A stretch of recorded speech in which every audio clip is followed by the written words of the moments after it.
Hey everyone, welcome back to my channel. In this video, I will show you how to shorten your URL for free.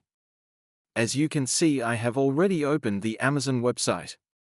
To short this URL, first, search Short URL on the new tab of your browser. Open this website.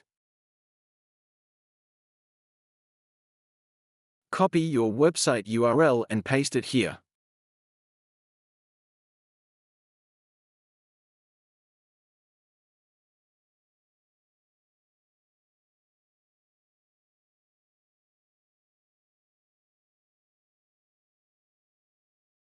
Your URL is now short. Copy the short URL and paste it on new tab to check.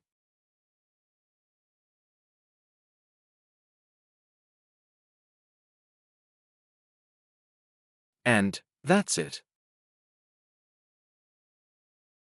If you found this video helpful, make sure to like, comment, share, and subscribe to my channel. Thanks for watching.